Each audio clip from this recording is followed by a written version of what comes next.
జై శ్రీమన్నారాయణ. అమ్మ ఎవ్వరు మాట్లాడదు, మధ్యలో ఒక్క మాట కూడా మాట్లాడదు, నిశ్శబ్దంగా వినాలి. ఏమాత్రం మీరు ఒకవేళ మాట్లాడుతుంటే ఒక 5 నిమిషాలు టైం ఇస్తాం, మీరు మాట్లాడుతున్న తర్వాత మళ్ళీ కథా ప్రారంభం చేద్దాం. ఎవరు మాట్లాడద్దమ్మా, నిశ్శబ్దంగా వినాలి. అత్యంత పరమ పవిత్రమైనటువంటి అష్టాదశ పురాణాలలో భాగవత పురాణాన్ని మహాపురాణం అన్నారు. అందుకొరకే ఈ రోజు నుంచి కథ ప్రారంభం. కథ శ్రద్ధగా వింటే మనకు బాగా అర్థమవుతుంది. శుక్లాంబరధరం విష్ణుం శశివర్ణం చతుర్భుజం ప్రసన్నవదనం ధ్యాయేత్ సర్వవిఘ్నోపశాంతయే.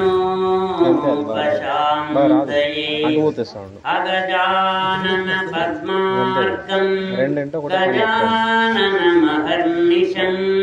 అనేకదంతం భక్తానాం ఏకదంతముపాస్మహే. గురుర్బ్రహ్మా గురుర్విష్ణు గురుర్దేవో మహేశ్వరః. గురుః సాక్షాత్ పరం బ్రహ్మ తస్మై శ్రీ గురవే నమః. ఆపదామపహర్తారం దాతారం సర్వసంపదాం లోకాభిరామం శ్రీరామం భూయో భూయో నమామ్యహం. కృష్ణాయ వాసుదేవాయ దేవకీ నందనాయ చ నందగోపకుమారాయ గోవిందాయ నమో నమః. శ్రీకృష్ణ యదుభూషణ నరసకా శృంగారరత్నాకరా లోకద్రోహి నరేంద్రవంశదహనా లోకేశ్వరా దేవతానీక బ్రాహ్మణ గోగణార్తిహరణా నిర్వాణ సందాయక నీకున్హృక్యద ద్రుంపవే భవలతల్ నిత్యానుకంపానిధి.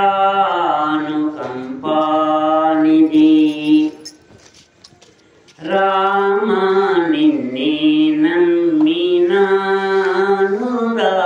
సీతారామ నిన్నే నమ్మినానురా దశరథ రామ నిన్నే నమ్మినానురా. నియమముతో నీదు భజన చేయుచునుంటి ప్రేమ మీరగ నన్ను బ్రోవావే మిర రామ రామ నిన్నే నమ్మినానురా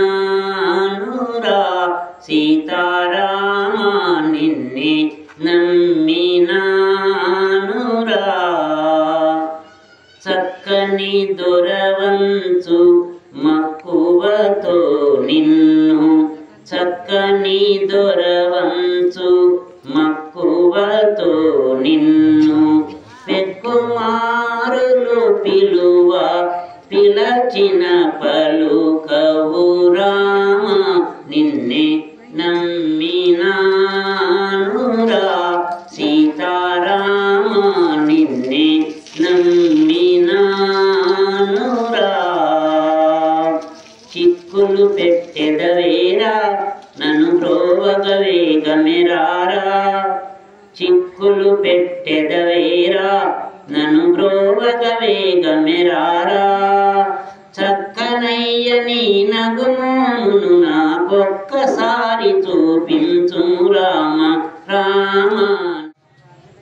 భాగవత మహాపురాణంలో భాగవతాన్ని మనం ఎందుకు వినాలి, భాగవతం యొక్క మహత్వం ఏమిటి, దాని గొప్పతనం ఏమిటో తెలుసుకోవాలంటే మొదలు మనం ఈ కథ వినాలి. ఈ కథ ద్వారా భాగవతం యొక్క మహత్తరమైన అద్భుత శక్తి మహిమాన్వితం ఏమిటో మనకు తెలుస్తుంది. ఇది చాలా శ్రద్ధగా వినాలి. దీనికి రామకృష్ణ పరమహంస ఒక మంచి ఉదాహరణ చెప్పినారు. ఒక గ్రామంలో చేపలు పట్టే వాళ్ళు ఉన్నారట. చేపలు పట్టి పక్క ఊరిలో అమ్ముకుంటారు. పక్కన ఓ పట్టణం ఉన్నది, ఓ 10 కిలోమీటర్ల దూరంలో.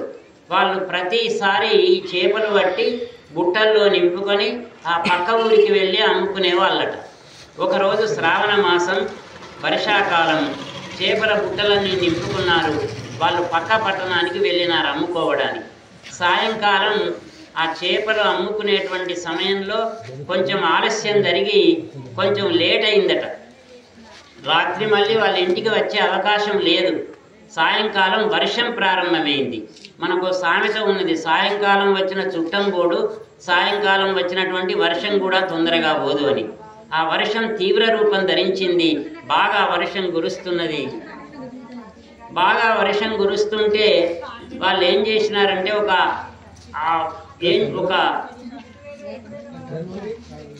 అమ్మలు బుచ్చర పెట్టగా మీరు చెప్పే కథ ఏమైనా అర్థం కాకుండా వచ్చిన మీరు మాట్లాడుకోండి. సాయంకాలం అయింది, విపరీతమైన వర్షం కురుస్తుంటే ఇంటికి వచ్చే అవకాశం లేక వాళ్ళు అక్కడ ఏమైనారంటే ఈ రాత్రి ఇక్కడ తలదాచుకొని తెల్లవారి మన ఇంటికి వెళ్దాం అనుకున్నారట. మళ్ళీ వీళ్ళిద్దరు ముచ్చట పెడుతున్నారు. మీకు ఎన్నిసార్లు చెప్పినా మీకు మార్పు రాదు. నేను చెప్పిన కథ ఏమైనా అర్థం కాకపోతే ఎందుకు నేను చెప్పడం దండగా, మీరు వినడం దండగా. ఈ కథ మీకు సంబంధించిందే, వినురు. ఇది మీకు సంబంధించిన ఈ కథలో మీరు ఉన్నారు. ఏమిటి అంటే వాళ్ళు సాయంకాలం దాకా ఇంటికి వచ్చే అవకాశం లేక అక్కడనే పడుకొని తెల్లవారి ఇంటికి వెళ్ళాలనుకున్నారట. అక్కడ ఒక పూల వర్తకుడు ఉన్నాడు. ఆ పూలు అమ్మేటువంటి వాడు రకరకాల పూలు, గులాబీలు, సంపెంగలు, మల్లెలు, మొల్లలు, అనేక రకాల పుష్పాలు అమ్మే ఒక పూల వర్తకుడు.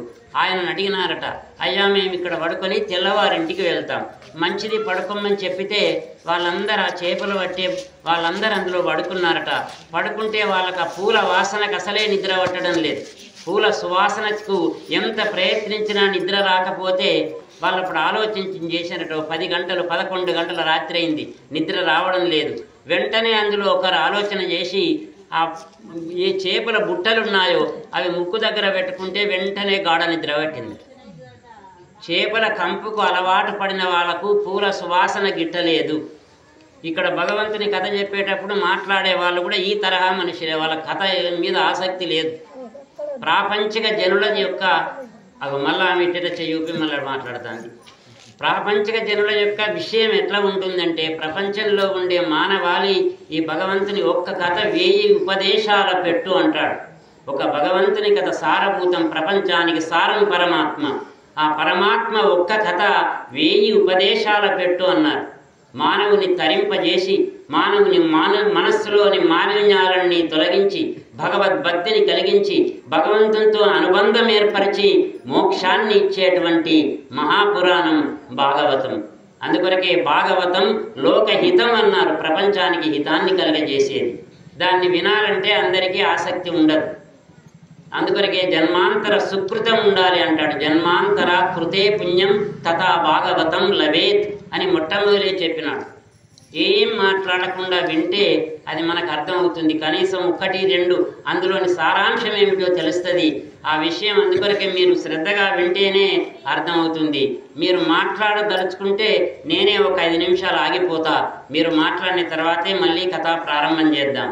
అందుకొరకే భాగవత పురాణం ఎంత గొప్పది అంటే ఒక్కసారైనా వినాలి. మానవ జన్మ లభించినందుకు మరల రానటువంటిది, తిరిగి రానటువంటిది ఒక అపూర్వమైన ఉత్కృష్టమైన మానవ జన్మను సార్థకపరచాలంటే ఒక పరమాత్మనికి సంబంధించిన కథలు వినాలి అన్నారు. సారభూతమైనటువంటి కథ, ప్రపంచానికి సారం పరమాత్మ. అందుకొరకే ప్రపంచంలో అన్నింటికంటే సారవంతమైనది ఏది అంటే పరమాత్మని కథలు చెప్పడం కంటే, వినుట కంటే సారవంతమైనది మరి ఏదీ లేదు అన్నారు. అంత గొప్పది భగవంతుని కథ. అందుకొరకే ఈరోజు మనం ప్రారంభం చేద్దాం.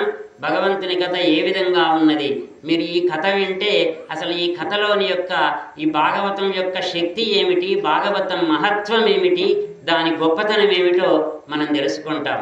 తుంగభద్ర నదీ తీరంలో చాలా జాగ్రత్తగా వినండి. ఒక బ్రాహ్మణుడు ఉండేవాడట. ఆయన పేరు ఆత్మదేవుడు అనే బ్రాహ్మణుడు. ఆయన అన్నీ ఉన్నాయి, ఆయన అగ్రహారాలు ఉన్నాయి. వేదాంగ విశారదుడు అన్నారు. నిరంతరం గాయత్రి మంత్రాన్ని పఠించేటువంటి వాడట. సమస్తమైన సంపదలు ఉన్నటువంటి వాడు. అనేకమైన భూములున్నాయి, ఆదాయం ఉంది, అనేకమైన లక్షల రూపాయలున్నాయి, అన్నీ ఉన్నాయి. కానీ 17 సంవత్సరాలైంది పెళ్ళై సంతానం కలగలేదు. ఎన్ని ఉన్నా సంతానం లేకపోతే ప్రయోజనం లేదు అన్నారు. ఈ లోకంలో మనం ఎక్కడికైనా వెళితే నీకెన్ని కోట్లున్నాయని ఎవడడుగడు, నీకెంత భూమి ఉన్నదని కూడా ఎవడడుగడు, నీకు ఎన్ని సంపదలున్నాయని కూడా ఎవరు అడగడు.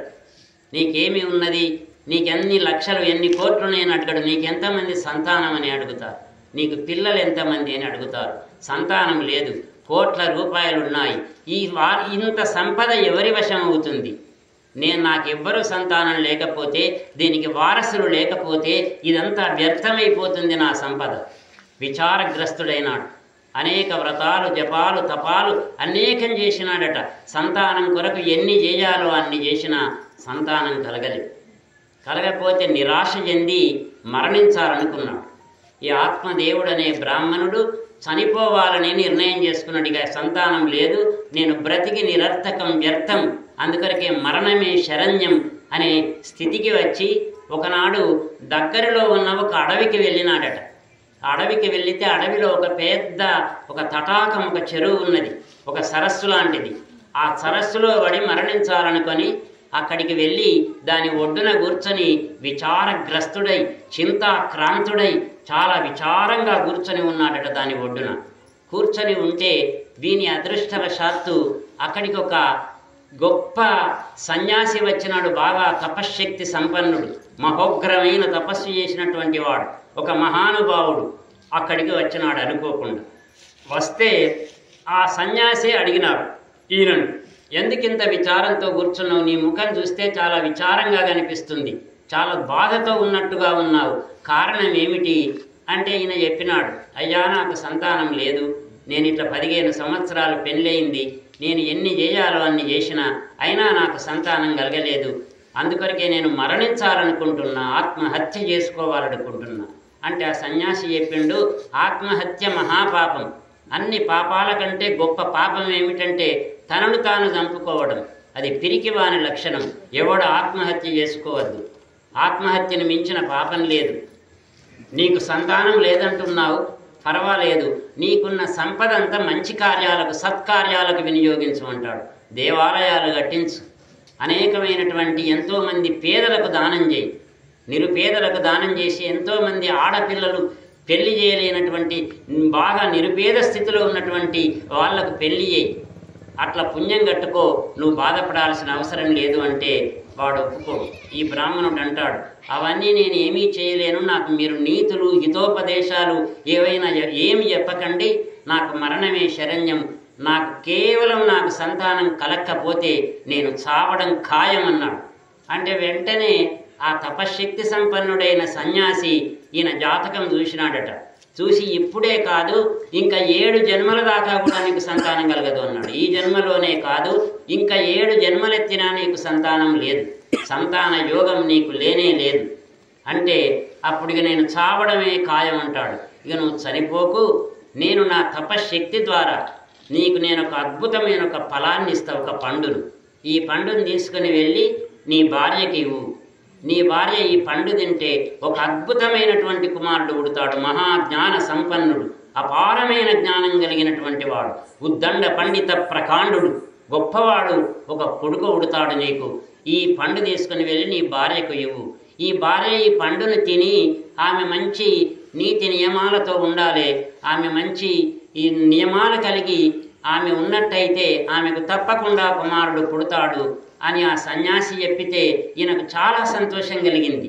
15 సంవత్సరాల నుంచి ఎదిరి చూసినా కాని సంతానం, ఈనాడు సంతానానికి ఒక ఫలం దొరికింది, నా పూర్వపుణ్య ఫలంతో ఈ ఫలాన్ని తీసుకుపోయి నా భార్యకు ఇస్తా అని ఆ పండును తీసుకుని వెళ్ళి ఇంటికి వెళ్ళి, భార్య పేరు దుందులి, ఈయన పేరు ఆత్మదేవుడు, ఈ బ్రాహ్మణుని పేరు, భార్య పేరు దుందులి. ఈమె కుటిల స్వభావం కలిగిందట, మంచి లక్షణాలు, ఈమెకు మంచి సద్గుణాలు కలిగినటువంటిది కాదు. ఈ భార్యకు చెప్పి ఈ పండుని ఇచ్చినాడు, ఇచ్చి నువ్వు తిన్నట్టయితే నీకు తప్పకుండా సంతానం కలుగుతుంది. ఆమె అనుకున్నదట, ఆమెకు సంతానం కావాలి కానీ గర్భం ధరించడం ఇష్టం లేదు. దీన్ని 9 నెలలు మోయాలి, గర్భం ధరించాలి, ప్రసవించేటప్పుడు ప్రాణం ఉంటుందో పోదో తెలియదన్నటువంటి ప్రసవ వేదన పడాలి. ఈ తతంగం అంతా ఎందుకు, ఈ తంట ఎందుకు? అందుకొరకు ఆమెకు సంతానం కావాలి కానీ కష్టపడడం ఇష్టం లేదు. ఆ పండును ఆమె తీసుకొని దగ్గర పెట్టుకున్నది. భర్తతో చెప్పిందట, భర్తను నమ్మించింది. ఇది నేను పండు తింటానని చెప్పితే పాపం మా ఆత్మదేవుడు అనేటువంటి ఆమె భర్త ఎక్కడికో పని మీద మరో చోటికి వెళ్ళినాడు. ఈమె ఆ పండును పట్టుకొని అలాగే విచారణ చేస్తుంది. ఆమెకి ఈ పండు తిని గర్భం ధరించడం ఇష్టం లేదు, సంతానమేమో కావాలి. అప్పుడు ఇంతలో అనుకోకుండా ఆమె చెల్లెలు వచ్చింది. దుందులికి ఓ చెల్లెలు ఉన్నది. ఆమెకు 10 మంది సంతానం, మళ్ళీ గర్భవతడామె. ఆమె ఇక్కడికి వచ్చింది అనుకోకుండా. వస్తే ఆమెకి ఈ కథ చెప్పింది.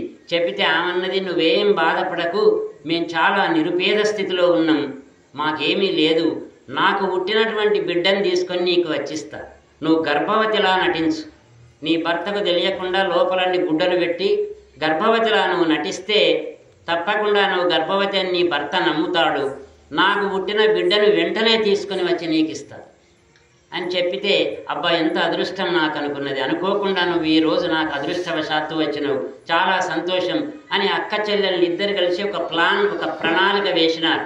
వేసి ఈ పండు, మరి ఈ పండు ఏం చేద్దాం, ఈ మహర్షి తపశ్శక్తి సంపన్నుడు ఇచ్చిన ఈ పండును ఏం చేద్దాం అంటే, ఈ పండును మన ఆవుకు తినిపిస్తామని అన్నారు.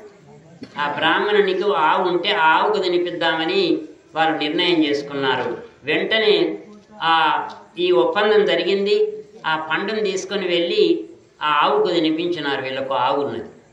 ఆవుకు తినిపించి, అదివరకు ఈమె 2-3 నెలల గర్భవతి ఈ చెల్లెలు. ఆమె పుట్టిన వెంటనే నేను దీన్ని నీకు తీసుకొని వచ్చిస్తా, నాకేదో కొంత డబ్బు ఇవ్వు అంటే మంచిదని వీళ్ళు ఒప్పందం ఏర్పరచుకున్నారు. భర్తకు తెలియకుండానే ఈమె గర్భవతిలా నటించింది. 9 నెలలు నిండినాయి. నిండిన తర్వాత అక్కడ చెల్లెలు ప్రసవించింది. అక్కడ కుమారుడు పుట్టినాడు. వాడిని మెల్లగా రహస్యంగా తీసుకుని వచ్చి అక్కకిస్తే, ఈ బ్రాహ్మణుడు ఏమిటి పూర్తిగా అమాయక చక్రవర్తి ఆత్మదేవుడు. ఆయన అనుకున్నాడు తన భార్యకే పుట్టిన కుమారుడు అనుకుంటున్నాడు. వీరు నమ్మించినారు. ఆయనకు చాలా సంతోషం కలిగిందట. ఎన్నో రోజులు ఎదిరి చూసి కన్నులు కాయలు కాచి ఉంటే ఈ కుమారుడు పుట్టినాడు, ఎంత అదృష్టం అని చెప్పిన వంశానికి అనంతమైన ధన సంపదకు ఒక వారసుడు పుట్టినాడు. ఇక నాకు అని అనేకమైన దానాలు చేసినాడట. వస్త్రదానం చేసినాడు, ఎందరికో ఎన్నో దానం చేసి వాడు ఎనలేని ఆనందాన్ని పొందినాడు. ఆ బ్రాహ్మణుడు అందరికీ అన్నదానం చేసినాడు, అందరినీ సంతృప్తి పరిచినాడు. ఇంతలో 3 నెలల తర్వాత ఈ గోవు కూడా ప్రసవించింది. ఈ గోవుకు ఏ ఫలాన్ని తినిపించినారో దానికి ఓ కొడుకు పుట్టినాడు. వానికి ఆవు చెవులు వచ్చినాయట. మొత్తం మనిషిగానే పుట్టినాడు. ఆవు చెవులు వస్తే వానికి గోకర్ణుడు అని పేరు పెట్టినారు. వీనికి దుందుకారుడు అని పేరు పెట్టినారు. దుందులి భార్య గనక దుందుకారుడు అనే పేరు దీని భార్యకు పుట్టిన చెల్లెలకు పుట్టినటువంటి కుమారునికి దుందుకారుడు పెట్టి, ఆవుకు పుట్టినవాడు గోకర్ణుడు అని పేరు పెట్టినాడు. వీళ్ళిద్దరికీ పాప ఇద్దరిని కొడుకులుగా భావించినాడు. అబ్బా ఎన్ని రోజులకు మంచి రోజులు, ఎప్పటికీ కష్టాలు ఉండవు, సుఖ దుఃఖాలు అనేటువంటివి ఎప్పటికీ సుఖం ఉండదు, ఎప్పటికీ దుఃఖం ఉండదు. కష్టం కొన్ని రోజులు, సుఖం కొన్ని రోజులు ఉంటుంది. నాకు మంచి రోజులు వచ్చినాయి, నా జీవిత దశలో నాకు సుఖపడే యోగం వచ్చింది అని అనుకున్నాడు పాపం ఈ ఆత్మదేవుడు. అనుకొని ఇద్దరికీ మంచిగా వాళ్ళు కొంచెం పెరిగి పెద్దగైన తర్వాత పాఠశాలకు పంపించినాడు చదువు కొరకు. పంపిస్తే ఈ దుందుకారుడు అనేవాడు చెల్లెలికి పుట్టినవాడు పరమ దుర్మార్గుడైనాడు. వాడు ఏమిటంటే చదువుకోవడం లేదు, వాణ్ణి దన్నడం వీణ్ణి దన్నడం, అన్ని చెడు పనులు చేయడం, వాడు ఒక్క మంచి పని చేయడం లేదు. వీడు చాలా బాగా చదువుకున్నాడట. ఆవుకు పుట్టిన గోకర్ణుడు అపారమైన పండితుడుగా మారినాడు, సకల శాస్త్రాలు తెలుసుకున్నాడు, గొప్పవాడైనాడు. వీడు దుందుకారి మహాకలహ అన్నాడు. కలహ అంటే దుర్మార్గుడు. ఈ గోకర్ణు మహాజ్ఞాని అన్నారు, గొప్ప జ్ఞాని అయిపోయినాడు. వాడు బాగా చదువుకున్నాడు, అపారమైన జ్ఞానాన్ని సంపాదించినాడు గోకర్ణుడు. వీడు పరమ దుర్మార్గుడై అనేకమైన జూదాలాడడం, దుర్మార్గులతో చెలిమి చేయడం, డబ్బులంతా విపరీతంగా ఖర్చు పెట్టడం, తల్లిదండ్రులను బాధించడం, ఇవన్నీ చేస్తూ ఉంటే ఆత్మదేవునికి అనిపించిందట, ఆనాడు సన్యాసి చెప్పిన మాట అక్షర సత్యం. సంతానం లేకపోతే అనవసరంగా నేను ఎందుకొరకు వీడు మొదలు సంతానం, ఆ తర్వాత సంతాపం అంటే మిక్కిలి బాధ కలిగించడం. మనకు కొడుకులు కూడా 4 రకాలుగా పుడతారట, శాస్త్రం చెప్పింది. 4 రకాల కొడుకులు ఉంటారట. ఆ 4 రకాలు ఎటువంటి వాళ్ళు అంటే శత్రుపుత్రులు, రుణపాతకపు పుత్రులు, ఉదాసీన పుత్రులు, సేవక పుత్రులు అని కొడుకులను 4 రకాలుగా విభజించారు. శత్రుపుత్రులు అంటే మనకి ఎవడైనా పూర్వజన్మలో శత్రువు ఉంటే వాడే పుత్రుడుగా పుట్టి మనలను తన్నుకుంటా ఆ శత్రుత్వాన్ని తీర్చుకుంటాడట. మనల్ని కష్టపెడతాడు, ఏం పని చేయడు, పరమ దుర్మార్గునిగా ఉంటే వాడిని శత్రుపుత్రుడు అన్నారు. తర్వాత రుణపాతకపు పుత్రుడు, రుణపుత్రులు అన్నారు. మనం ఎవరికైనా అప్పిచ్చినాం, ఆ అప్పు మళ్ళీ తిరిగి వాడు మనకు చెల్లించకపోతే వాడే మనం అప్పు తీసుకున్నాం, వానికి చెల్లించకపోతే వాడే మళ్ళీ మనకు కొడుకుగా పుట్టి ఆ అప్పును, ఆ రుణాన్ని తీర్చుకుంటాడు. ఆ విధంగా రుణపాతకపు పుత్రులు.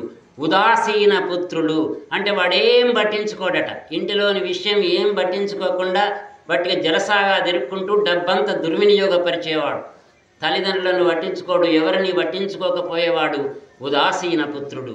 మరొక్క పుత్రులు ఉన్నారు సేవక పుత్రులు. తల్లిదండ్రులకు సేవ చేయడానికి అన్నింటికంటే గొప్పనైనటువంటిది తల్లిదండ్రుల ఈ జన్మనిచ్చిన తల్లిదండ్రుల రుణాన్ని ఎన్ని జన్మలెత్తినా తీర్చుకోలేము. తల్లి రుణాన్ని తీర్చుకోవడం, తల్లిదండ్రుల రుణాన్ని తీర్చుకోవడం అది సామాన్యమైన విషయం కాదు. మనం ఈ లోకంలోకి రావడానికి మూల కారణమైనటువంటి తల్లిదండ్రుల రుణం తీర్చుకోవడానికి వాళ్ళకు సేవ చేసే పుత్రులు, ఇది సేవక పుత్రులు అంటారు. ఎవరు మనకు సేవక పుత్రులు అంటే మహాభారతంలో ఒక భీష్ముడు ఎంత గొప్పవాడో చూడండి. లోకంలో సర్వసాధారణంగా తండ్రి కొడుకు పెళ్లి చేస్తాడు, ఇక్కడ మహాభారతంలో కొడుకే తండ్రికి పెళ్లి చేస్తాడు. మీ కథ తెలిసి ఉంటే తెలుస్తుంది. కొడుకై పుట్టినవాడు తండ్రికి పెళ్లి చేస్తాడు, తను పెళ్లి చేసుకోకుండా. ఆయన భీష్ముడు లాంటి వాడు సేవక పుత్రుడు, ఒక ధర్మ వ్యాధుడు, ఒక శ్రవణ కుమారుడు. తల్లిదండ్రుల్ని వృద్ధులైనటువంటి అంధులైనటువంటి కనులు కనిపించినటువంటి తల్లిదండ్రులను కావడిలో పెట్టి తీర్థయాత్రలన్నీ దింపినాడు శ్రవణ కుమారుడు అనేటువంటి వాడు సేవక పుత్రుడు. సేవక పుత్రులు పుట్టిన వాళ్ళు చాలా అదృష్టవంతులట, వానంత పుణ్యం మరెవరికీ ఉండదు. సేవక పుత్రులు పుట్టినటువంటి వాడు, అటువంటి పుత్రులు మనకు ఉన్నారా? అది 4 రకాల పుత్రులు ఉంటారు. ఈ 4 రకాల పుత్రుల్లో వీడు నాకు పరమ శత్రుపుత్రుడు పుట్టినాడు. ఈ దుందుకారుడు అనేవాడు తండ్రిని బాధించడం, డబ్బు కావాలని కోరడం, అనేకమైన దుర్మార్గ పనులు చేయడం, జూదాలాడడం, దొంగతనం చేయడం, వానికి లేని దుర్గుణం అంటూ లేదు. సకల దుర్గుణాలకు వాడు ఆలవాలం కేంద్ర బిందు అయినాడు. అప్పుడు వీనికి విచారణ కలిగిందట ఆత్మదేవునికి. ఆ సన్యాసి ఎంత గొప్పగా చెప్పినాడు నాకు. ఇటువంటి వాడు పగచ్చామి, నేను ఎక్కడికి వెళ్ళాలి, ఏం చేయాలి, నేను కిం కరోమి, నేను చేసేది ఏమిటి, నా బ్రతుక్కు అర్థం ఏమిటి, ఇంత పరమ దుర్మార్గుడైన కుమారుణ్ణిగా అన్నాను, ఎంత పాపం చేసి ఉన్నాను అని చాలా విచారగ్రస్తుడైతే అప్పుడు ఆ గోకర్ణుడు చెప్తాడు, ఆవుకు పుట్టినవాడు, నాన్న ఇవన్నీ ఈ సంతానం కానివ్వండి, ఇవన్నీ ఎటువంటి అంటే ఇవి శారీరక బంధాలు, శారీరక చుట్టాలు. మన బంధువులందరూ శరీర సంబంధమైన చుట్టాలే. మనకు అసలు బంధుత్వం ఎవరితో ఉన్నది అంటే కేవలం పరమాత్మనితోనే అసలైన బంధనం, ఆత్మబంధనం. త్వమేవ మాతాచ పితా త్వమేవ, త్వమేవ బంధుచ్చ సఖా త్వమేవ, త్వమేవ విద్యా ద్రవిణం త్వమేవ, త్వమేవ సర్వం మమ దేవదేవ. భగవంతునితోనే మనకు బంధం, అది ఆత్మబంధం, అది నిరంతర బంధం. ఇవన్నీ శారీరక బంధాలే. మనం ఒక శారీరకమైన చుట్టాలే అందరూ, ఇది నిజమైన బంధం కాదు, దీన్ని వదిలిపెట్టు అంటాడు ఆ గోకర్ణుడు మహాజ్ఞాని. నువ్వు వెళ్ళు, పరమ పవిత్రమైన కాశీనగరం వెళ్ళు. మనం ఒక్కసారైనా దర్శించాలట పరమ పవిత్ర పుణ్యక్షేత్రం కాశీనగరం. కాశీ విశ్వనాథుని దర్శించు, అక్కడ గంగానది ఉన్నది. ఆ గంగానదిలో స్నానం చేసి ఈ భాగవతంలోని 10వ స్కందాన్ని పఠించు అంటాడు. శ్రీకృష్ణుని జననం, సాక్షాత్ కృష్ణ పరమాత్మ ఆయన అవతారమూర్తి ధర్మ సంస్థాపనార్థాయ సంభవామి యుగే యుగే అని అవతరించిన పరమాత్ముని కథలు చదువు. అక్కడనే ఉండు, ఇక్కడ ఉంటే నీకు శాంతి లభించదు. నేను కూడా వెళ్తాను అంటాడు గోకర్ణుడు, నేను కూడా తీర్థయాత్రలు వెళ్తాను. వీడు మారడు, ఎవ్వడు చెప్పినా మారడు. ఈ లోకంలో అన్నిటికీ మందు ఉన్నదట, ఒక్కదానికి మందు లేదు అన్నారు. ఏమిటి అదంటే మూర్ఖునికి మందు లేదట. వాడు ఒకడు చెప్పితే వినడు, వానికి దోచదు. సర్వస్య ఔషధం అస్తి మూర్ఖస్య నాస్త్యౌషధం అంటారు. మూర్ఖునికి మందు లేదు, ఎవడు చెప్పినా వినడు వాడు. అందుకొరకే వీడు మారడు. వీడిని మార్చడానికి ఎవరికి సాధ్యం కాదు. నువ్వు వెళ్ళు, నేను కూడా వెళ్తా. అనేక పుణ్యక్షేత్రాలు భారతదేశంలో ఆసేతు సీతాచల పర్యంతం సమస్త భారతంలో అనేకమైనటువంటి పుణ్యక్షేత్రాలు, మహిమాన్విత క్షేత్రాలు ఉన్నాయి. అక్కడికి వెళ్ళి మనం దర్శించు, నువ్వు వెళ్ళు అని చెప్తే పాప ఆత్మదేవుడు వెళ్ళినాడు. కాశీనగరానికి బయలుదేరి నేను అక్కడనే మరణిస్తా, కాశ్యాన్ మరణాన్ ముక్తి అన్నారు. ఎవడు కాశీలో మరణిస్తాడో వానికి తప్పకుండా గ్యారంటీ ముక్తి లభిస్తుందట. ఎందుకనకంటే కాశీలో మరణించిన వాని కుడి చెవిలో కాశీ విశ్వనాథుడు రామ తారక మంత్రం ఉపదేశిస్తాడు. రామ అనేటువంటి మంత్రాన్ని ఉపదేశించి ఆ తారక మంత్రం అన్నారు. తరింపజేసే పరమ పవిత్ర మంత్రం రామ అనే 2 అక్షరాలు. ఆ మంత్రాన్ని ఉపదేశిస్తాడు. అక్కడ వాడు మరణిస్తే మహాపుణ్యం లభిస్తుంది. అంటే అక్కడనే నేను మరణిస్తానని ఆత్మదేవుడు బయలుదేరి వెళ్ళిపోతాడు. ఈ ఆత్మదేవుని భార్య దుందులి ఉన్నది. ఈ దుందుల్ని బాధించడం ప్రారంభించినాడు వీడు. ఎక్కడ డబ్బు దాచినావు, ఇంకెక్కడ ఏమున్నది, వీని బాధలు భరించలేక అది ఒక బావిలో పడి మరణించింది. ఆ దుందులి కూడా మరణించింది. వీడు ఇంకా విచ్చల విడిగా చెలరేగిపోయి ఒక 5 వేశ్యలను తీసుకుని వచ్చినాడట ఇంటికి.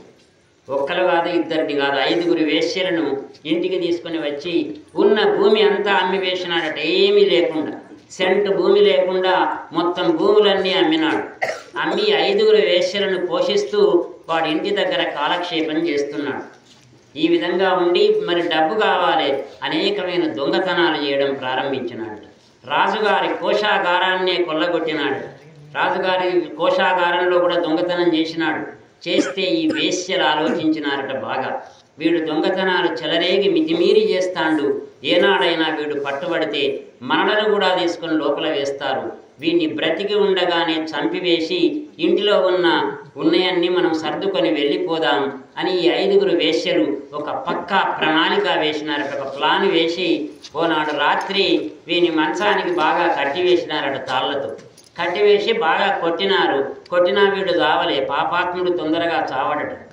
పాపికి మరణం లేదు, పాపి చిరాయువు అన్నారు. అందుకొరకే వీడంతకు చావకపోతే మరొక ప్లాన్ వేసినారు వాళ్ళు. ఏమిటంటే బాగా నిప్పులన్నీ కలిసి బాగా అనేకమైనటువంటి వేడి నిప్పులన్నీ తీసుకుని వచ్చి వీనికి మంచానికి గట్టివేసి వీని మీద పోసినారట మొత్తం నిప్పులతో. పోతే దానితో వీడు మరణించినాడు. వీడు చనిపోయినాడు. వీని దహనం చేయలే వాళ్ళు, అంటే కాల్చి వేయలే.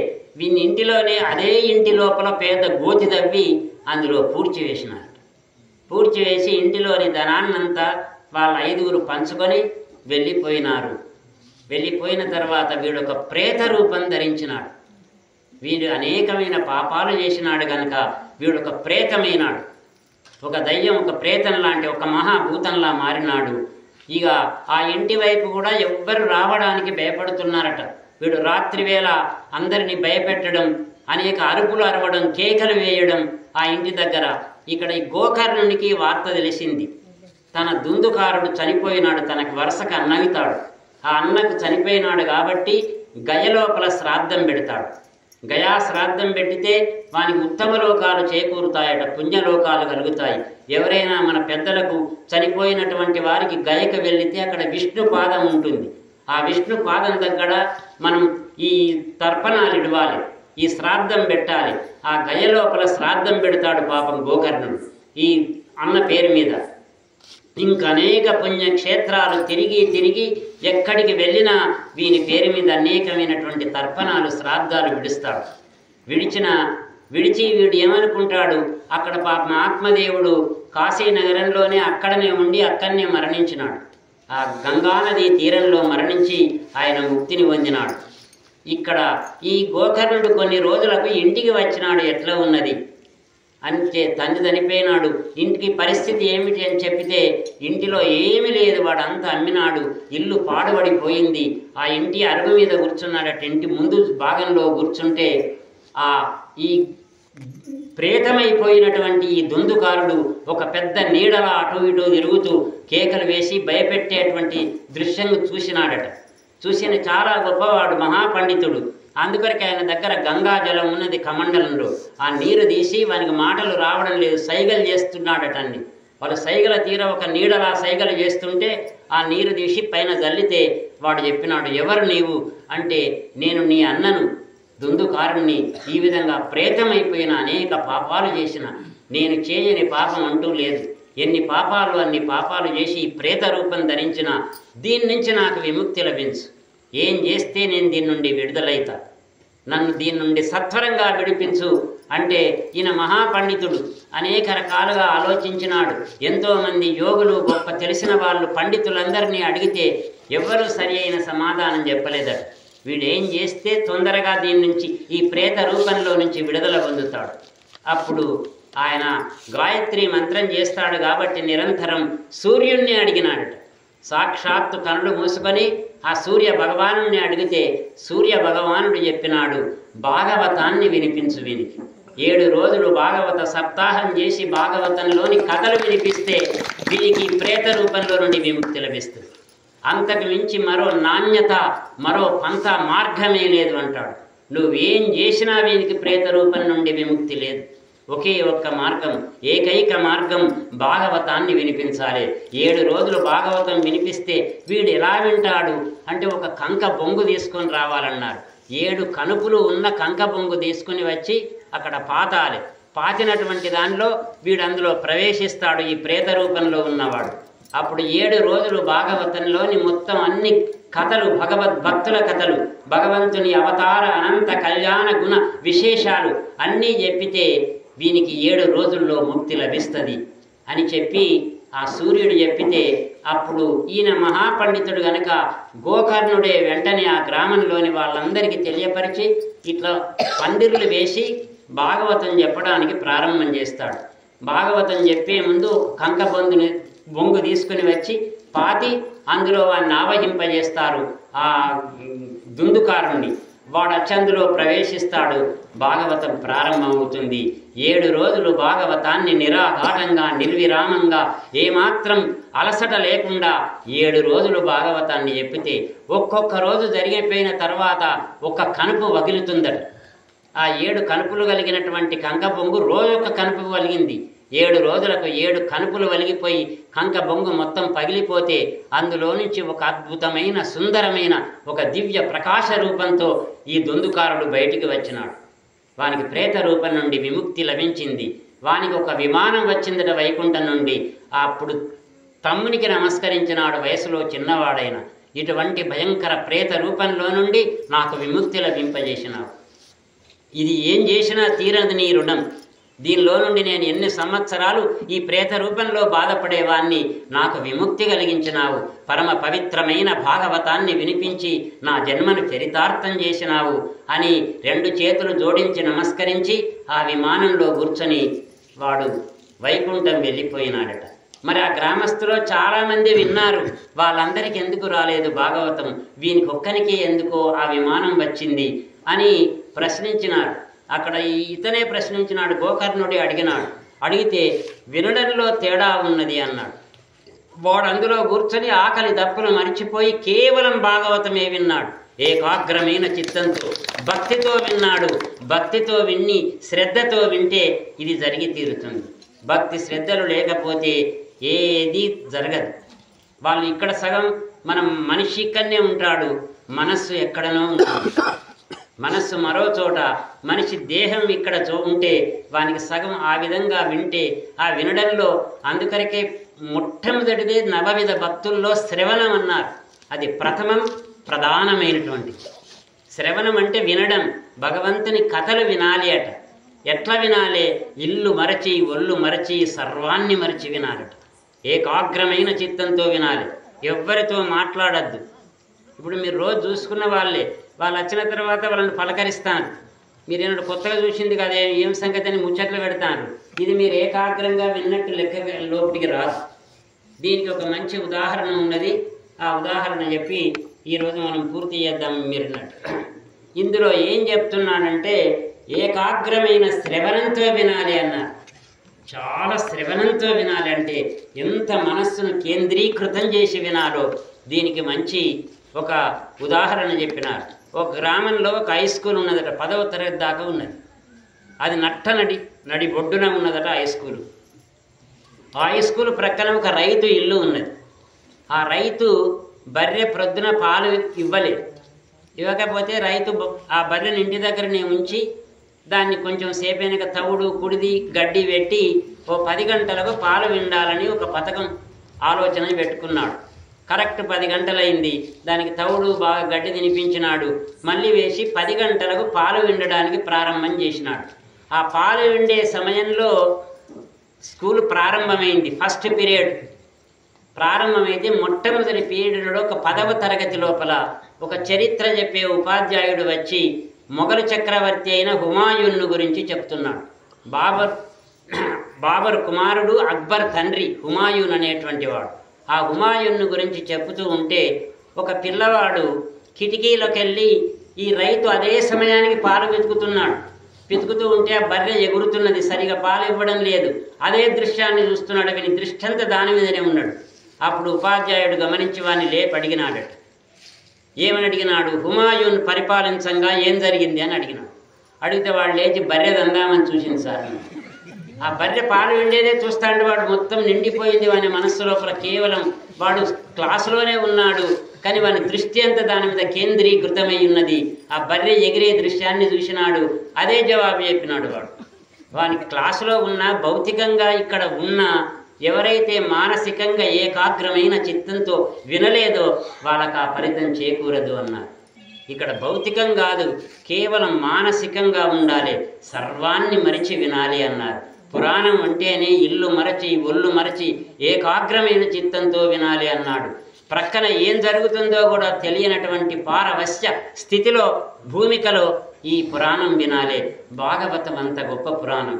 ఒక్కసారైనా భాగవతం వినాలి, భక్తుల కథలు వినాలి, భగవద్భక్తిని వృద్ధి చేసుకుని భగవంతునితో సంబంధాన్ని కలిగించి భగవంతుణ్ణి చేర్చడానికి మూల కారణమైనటువంటి గ్రంథం భాగవత పురాణం.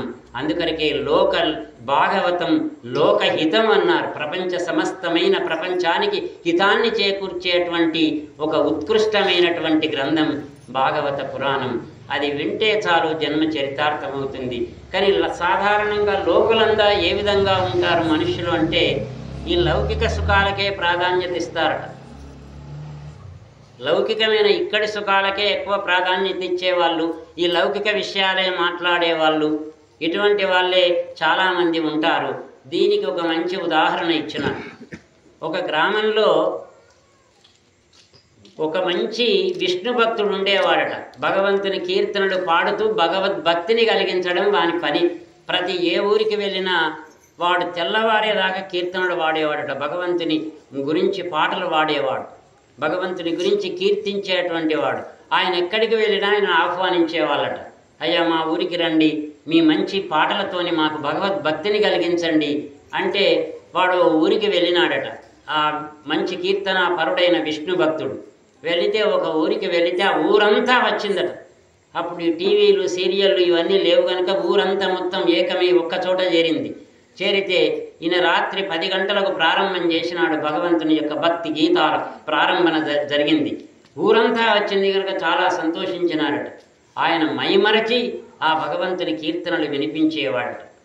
పాటకు గొప్ప శక్తి ఉంది, తుపాకి తూటాలకు లేని శక్తి ఒక పాటకున్నది అన్నారు. పాట అంత గొప్పది, మైమరపింపజేసేటువంటిది. అందుకొరకే సామాన్యుని హృదయాన్ని మీటేది పాట, హృదయ తరంగాల్ని లేపేది పాట, మరణం లేనిది పాట, మరపు రానిది పాట అంటారు. ఆ పాటకంత కీర్తనకంత గొప్ప శక్తి ఉన్నది. భగవద్ కీర్తనలు తన్మయత్వంతో వాడుతూ ఉంటే అందరూ వింటున్నారట. ఆయన కనులు మూసుకొని తన్మయత్వంతో పాడేవాడు 1 గంట తర్వాత కనులు తెరిస్తే సగం మంది ఖాళీ అయినారట, ఎవ్వరు. ఇక సగం మందే ఉన్నారు. ఈ సగం మంది ఉంటే ఉన్నవాళ్ళు ఎవరు వింటారో వాళ్ళదే పుణ్యం అని మళ్ళీ ఆయన కనులు మూసుకొని మళ్ళీ పాట ప్రారంభించినాడట. మళ్ళీ కొంతసేపటికి కనులు తెరిస్తే ఆ ఉన్న సగం మందిలో మళ్ళీ సగం మంది ఖాళీ అయినారు. ఇట్లా తెల్లవారేసరికి ఒక్కడే మిగిలినాడట. ఆ ఒక్కడు మిగిలితే ఆయన అన్నాడు, అబ్బా ఎంత పుణ్యాత్మునివి నీవు, ఎంత ధన్యాత్మునివి, నా పాటలు వింటూ అంటే భగవంతుని పాటలు వింటూ తన్మయత్వం చెంది ఏకాగ్రమైన చిత్తంతో నువ్వు ఉన్నావు. ఇంతమంది వచ్చినా ఎవరికి ఆ పుణ్యం దక్కలేదు, నువ్వు మహాపుణ్యాత్మునివి అంటే వాడన్నాడట, మీరు చెప్పే చాప నాది, చాప మీద కూర్చుని వీడు చెప్తాడు, ఈ చాప కొరకే నేను ఉన్నా, దాని కొరకు లేదు, నువ్వు ఎప్పుడు బంద్ చేస్తే అప్పుడు ఈ చాప తీసుకొని పోదామని ఉన్నా అని వాడన్నాడు. లోకంలోని ప్రాపంచిక జనుల యొక్క మనస్తత్వం ఎట్లా ఉంటుందో ఇందులో మనకు తెలియపరుస్తాడు. ప్రాపంచిక జనుల మనస్తత్వం లౌకికమైనటువంటిది, ఇహలోక సుఖాలను కోరేటువంటిది, పారమార్థికమైన చింతన లేనిది. ఎంత ప్రయత్నం చేసినా మనకు రాదు. భగవన్నామాన్ని మీరెంత శ్రద్ధగా ఎంత భక్తితో ఆలపించమని చెప్పినా ఎవ్వరూ ఆలపించరు. ఆ నాలుకకు ఆ పుణ్య సంస్కారం ఉండాలి అన్నాడు. అందుకొరకే భక్తిర్నో శతకోటి జన్మ సుకృతై పుణ్యైర్వినా లభ్యతే అంటారు. శతకోటి జన్మాల పుణ్య ఫలం ఉంటే భగవద్భక్తి కలుగుతుంది. భగవద్భక్తి కలగడానికి అనేక జన్మాల పుణ్య ఫలం ఉండాలి, ఉంటేనే ఆ భక్తి మనకు చేకూరుతుంది. అందుకొరకే ముక్తి కూడా అంతే, ఇది శతకోటి జన్మాల పుణ్య ఫలం కావాలి. అటువంటి భగవద్భక్తి కలగడానికి భాగవతం ప్రధానమైనటువంటి ఉపకరణంగా మనకు ఉపకరిస్తుంది.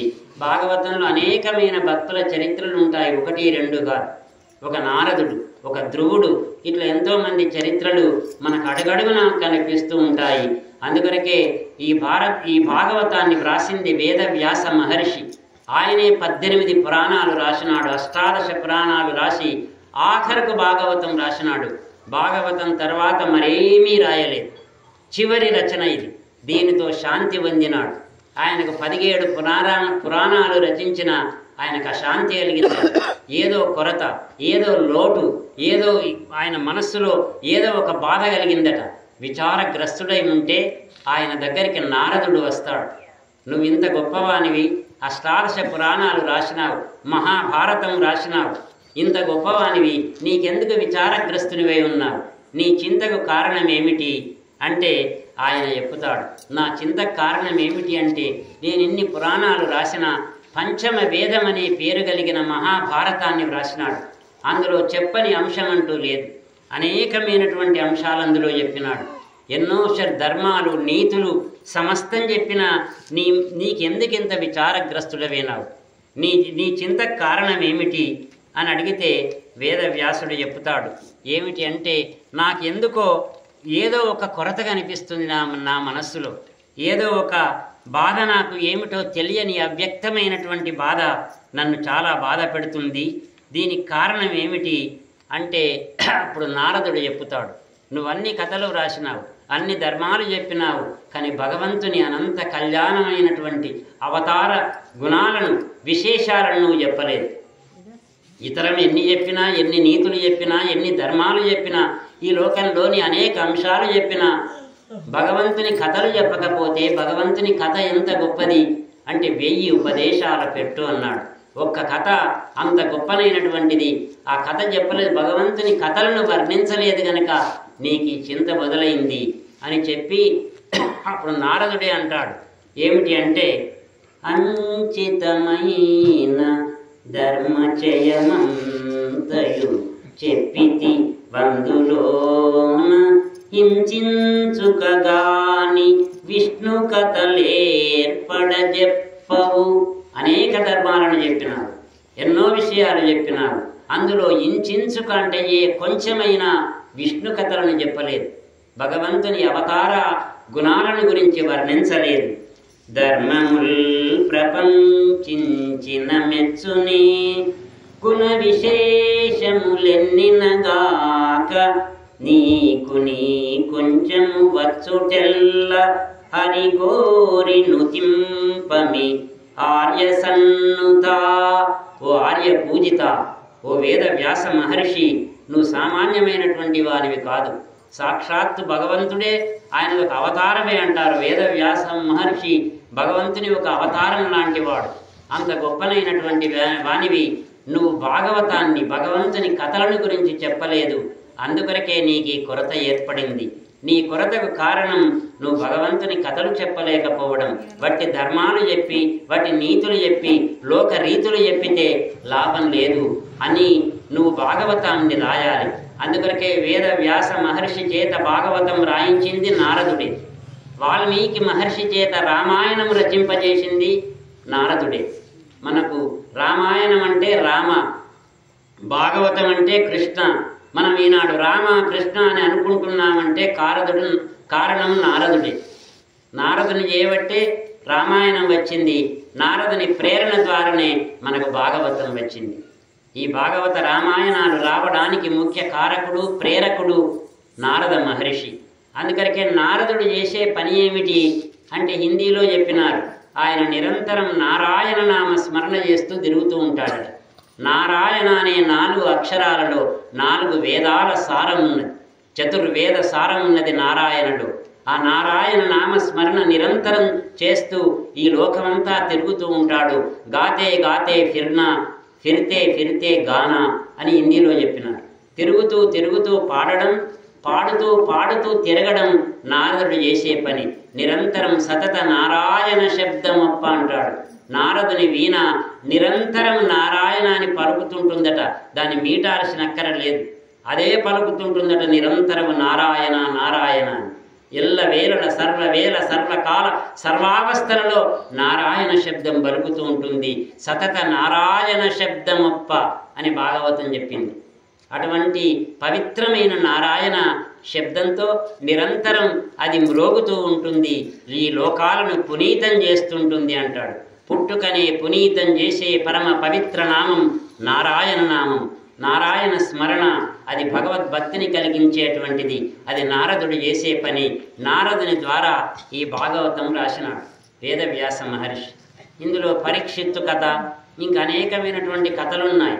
ఈ ఒక్కొక్క కథ మనం 7 రోజుల్లో అన్ని మొత్తం ఈ భాగవతం సంపూర్ణంగా చెప్పే అవకాశం ఉండదు. ఈ సంపూర్ణంగా భాగవతంలోని కథలన్నీ చెప్పాలంటే ఉదయం 3 గంటలు, సాయంత్రం 3 గంటలు చెప్పాలి. రోజుకు 6 గంటలు 7 రోజులు సాగిపోవాలి. అది భాగవతం పూర్తి చెప్పించాలంటే ఓ 2-3 లక్షల ఖర్చు ఉంటుంది వట్టిదిగా. ప్రతిరోజు వచ్చిన వాళ్ళందరికీ భోజనాలు పెట్టాలి, అల్పాహారం పెట్టాలి, ప్రసాదం పెట్టాలి. ఇది తిరుమల తిరుపతి దేవస్థానం నుంచి కేవలం భాగవతంలోని కొన్ని కథలు, ముఖ్యమైన కథలు చెప్పడమే మనం చేసే పని. రోజు గంట గంటన్నర వరకు మాత్రమే. అంతసేపు కూడా మీకు మరి పట్టపగలు మనకేదో పని ఉంటుంది, వ్యవసాయం పను, ఏదో మన వ్యవహారము వ్యాపారము ఏదో ఉంటుంది కనుక అందులో నిమగ్నమై ఉంటారు. రాత్రి వేళ 1 గంట త్యాగం చేసి సీరియళ్ళు మానివేసి ఇక్కడికి వచ్చి కూర్చొని భగవంతుని కథలు వింటే మనం భగవంతుని చేరుకుంటాం. అది భగవంతుని దయకు పాత్రలం అవుతాం. ఇవాళ 1 ఘట్టం ముగిసింది, మళ్ళీ రేపు మరో కథ ప్రారంభం చేద్దాం. ఇది మొత్తం చెప్పడం సాధ్యంగా, ఇది ఎక్కడ చెప్పినా నేను ఈ రకంగానే చెప్తున్నాను. ఇతరమైనటువంటిది బోలెడంత ఖర్చు ఉంటుంది. కాసు వీసం ఖర్చు లేకుండా వచ్చి వినడమే. మీరు ఆ అత్త కోడళ్ళ టీవీ సీరియళ్ళలో ఉండి దానిలో వాళ్ళు ఏడుస్తా అంటే మీరు ఏడ్చుకుంటూ దానికి ధారావాహిక అని పేరు పెట్టినారు. ధారాపాతంగా కన్నీరు గార్చి వృథాగా సమయాన్ని వ్యర్థం చేయడం కంటే పరమ పవిత్రమైన భాగవత కథను విని తరించేటువంటి అవకాశం మనకు చేకూరింది. మరి ఇక్కడికి మనం వచ్చినాం. మేము వారి ఎల్లారెడ్డి ఇంటిలో వారు మాకు ఆశ్రయం కల్పించినారు. ఈ కథ చెప్పేటువంటి వాళ్ళకి ఆశ్రయం కల్పించడం అనుకూల దిశ ఉంటేనే ఉంటాం, ఇది లేకపోతే ఉండవలసిన అక్కర లేదు, ఈ చెప్పాల్సిన అక్కర అంతకు లేదు. మనకు అనుకూల దిశ ఉన్న చోటన ఈ ప్రాంతం అంతా చెప్పిన నేను. ఎలవాక ఆశ్రమం నుండి మొదలుకుంటే మామిడాలపల్లి, చల్లూరు, వీణవంక, జమ్మికుంట, హుజరాబాద్, ఇక్కడ మల్లారెడ్డిపల్లి, ఇట్లా మొత్తం తిరుగుతూ మొన్ననే పెగడపల్లి ఆఖరికి ఇక్కడికి వచ్చినాం. ఇంకా నాకు 10 ఉన్నాయట. ఆ సైడ్ పోతే మళ్ళీ ఈ వైపు వచ్చే అవకాశం లేదు.